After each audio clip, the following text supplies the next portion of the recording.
Well, DJ Switch is now in hiding, but is bravely joining us to speak about what happened that night and what has happened since. And we thank you for doing that. The videos that you posted have made you a target, and there are claims that the Nigerian army has been trailing you, threatening your life and forcing you to flee the country. The army has denied those claims, saying, and I quote, "There are bigger fish to fry," end quote. Tell us what you saw that night and what is going on now. Well, thank you for having me, Becky. Thank you for giving us your platform to continue talking and sharing this story. What I experienced that day was the worst experience in my life. The Nigerian army that is supposed to protect us came with no warning. None, nobody, no representative to come speak to us at first. At least they just came in guns blazing. We heard gunshots from behind the toll gate, because we were on one side of the toll gate, and we heard gunshots from behind and people running. So what we did was just to go down and sit down and just stay still, wave our flags. So because we believed that if we waved our flags, they would see that we are not here to cause any harm. We're not here to cause any troubles. We're just here protesting, as is our right to do so. So there was no warning, nothing. They came shooting. People were just dropping. I can't even explain that to you. It was such a chaotic scene that most times I find it difficult to close my eyes without seeing those scenes.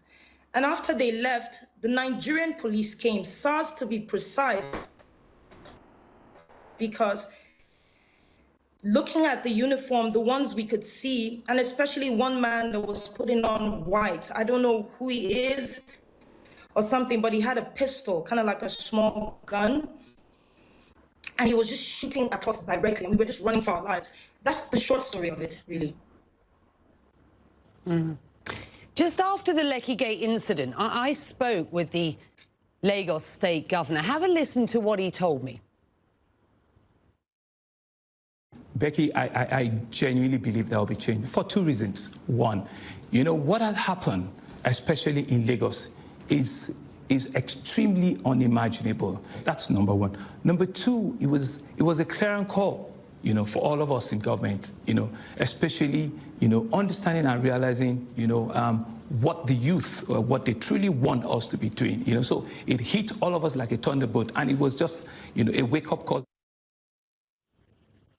Your response to what you just heard there? With no due respect, I actually challenge the governor of Lagos State to just say the truth. They know the truth.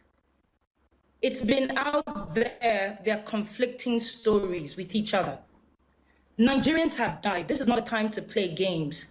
Families are looking for their loved ones. To be honest with you, with regards to me, I don't know how to feel, because in one hand, I'm grateful I'm alive today. In the other hand, I don't know if I should say I'm lucky. It's almost like I'm saying the others were not lucky. It is time that we own up to the things that we're supposed to own up to. The governor has a responsibility to the citizens of Lagos State, and he should say the truth. Nigeria's president on Tuesday vowed to prevent a repeat of what have been these wider anti-police brutality protests through dialogue and through listening, he says, to all stakeholders. I just wonder, how do his comments make you feel? To be honest, Becky, at this point, I do not hold what the president of the Federal Republic of Nigeria says to any, I can't hold it to heart. Nigeria is a dictatorship with a democratic face. And I think that is primarily to please the international communities. It is our right to protest anything that we see and change that we demand. The Nigerian government has used force from the beginning, starting with trying to infiltrate a peaceful protest with thugs. That didn't work out. And then they've moved to bringing the military in. So the same government that says that they had banned SARS, and this is going for 4 to 5 years now, they keep banning the same SARS, is saying that he wants to have a dialogue. The president hasn't even come out once to address the shooting at the toll gate. So no, Becky, I do not take his word to heart. We need action, we need change, and most importantly, we need accountability. You've said about this whole experience, and I quote here, "It is cause for what I believe is just. It is shock at the response of my government towards the people it is sworn to protect. It is courage to speak up no matter what. And for me, the will to see justice, accountability and a change in Nigeria, no matter how much is offered to me or threats to me." Do you believe that change will come? And how long do you think you will need to stay in hiding for? To be honest, I will start with the fact that the will is there. This generation, as we like to call ourselves, we call ourselves Sorosoke. That means speak up. Unlike the past, where they've oppressed our parents, they've misinformed our parents because we didn't have social media back then. They owned the media houses, they owned the newspapers. But this is a different generation. And that goes to the end where I said that I believe strongly that Nigeria will change. It's not a sprint, it's a marathon. And now the Nigerian people, especially this generation, they are speaking up. The shock for me was to see that for the first time, something that gave me such belief. I never thought I would see Nigerians come together with the same voice and speak in one voice, demanding change, demanding an end to police brutality. I never thought that our government, first time they're seeing this, would respond in the action with which they did. Seizing the passport of Mo, for example, arresting Yeroms, chasing people out of town and literally out of the country. I believe that the fact that I have been given a second chance at this life, I don't know what will happen to me. I don't know what will happen to my career. All my bookings, everything is gone. I don't know. But what I do know is this. The fact that I have this chance, I will use this opportunity to tell this story. No matter the length, no matter the breadth, I would use the opportunity to tell the story. My hope is to go back home. I don't want to run anywhere. People think that I have sought some sort of asylum. That is not a fact. But you can't chase down everything. Those things are not important. I want to be able to go home, but I want to make sure that I've gotten my story out and the story of other witnesses out under oath. And then when I'm done, I go home. If they want to pick me up at that point, there's nothing to try and silence me for anymore. So if they still want to pick me up, no problem.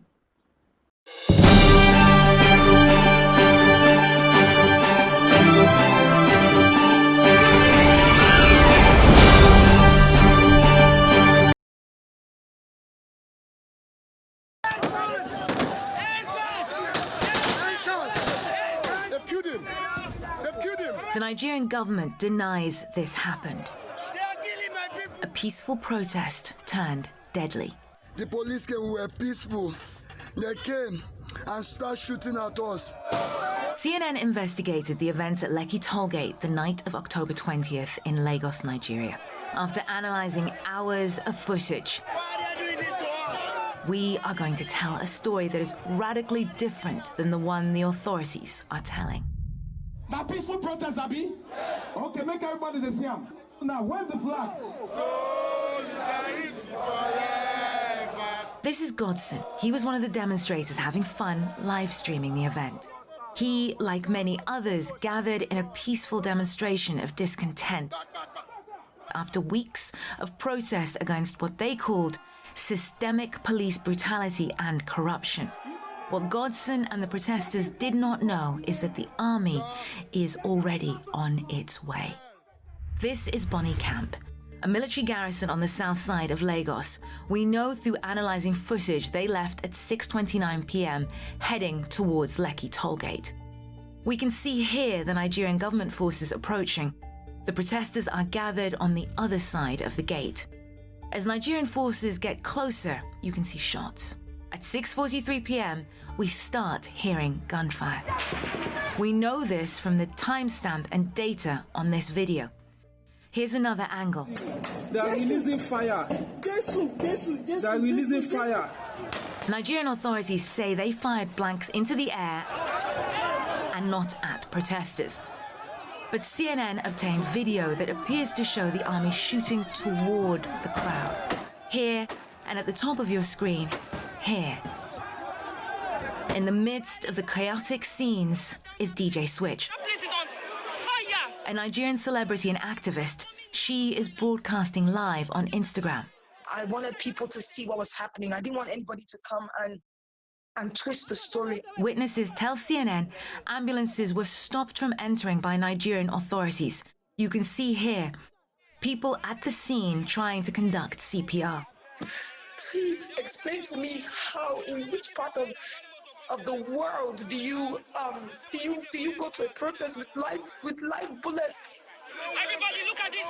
These are the bullets that were falling by our side, that were dodging bullets. CNN has verified that these bullet casings are from live ammunition. They are of mixed origin. Some are Serbian. This one from 2005. Nigerian military sources verified to us that these are munitions that are currently in use by Nigeria's army. And in collaboration with the Balkan Investigative Reporting Network, we were also able to procure Serbian export documents, proving that Nigeria purchased weaponry from Serbia for almost every year between 2005 and 2016. The shooting continued past midnight. Eyewitnesses tell us it wasn't just the army. At this point, they say police arrive and open fire. My hand is broken, my leg is broken, and police are still shooting at us. If I don't make it through the night, let it be known that I died fighting for our freedom. So why were live rounds used at a peaceful protest? Many family members of those still missing are asking that question as they hunt for answers or the bodies of their loved ones. Elisha's brother Victor was at the protest that night. Someone picked my brother's phone and called me and said that my brother Victor Sunday is among of those people that was shot at Lekki Tollgate. And I entered into the hospital and searched. I did not see him. And we are trying our best to just find him, but there's no way to find him. What we're about to show you is incredibly graphic, but it's also incredibly important. This is Elisha's brother Victor. The data in this footage shows it was filmed at 1:04 a.m. at Lekki Tollgate. Elisha says he received a call about his brother's death around this time. This places Victor exactly at the location of the protest on the night witnesses say they were shot at. This is important because Nigerian authorities deny anyone was killed at the scene. Since this incident, CNN has contacted over 100 protesters and family members. They pointed their guns at us and they started shooting. We asked what they heard. When we had gunshots from behind the toll. And felt. This is where I was shot and the bullet went through my back. Many are in hiding. Some have fled the country. CNN tried to share these findings with the Nigerian army but received no response. Lagos state authorities would not comment on our reporting until they said a judicial panel of inquiry presents its findings. The wait for answers here continues.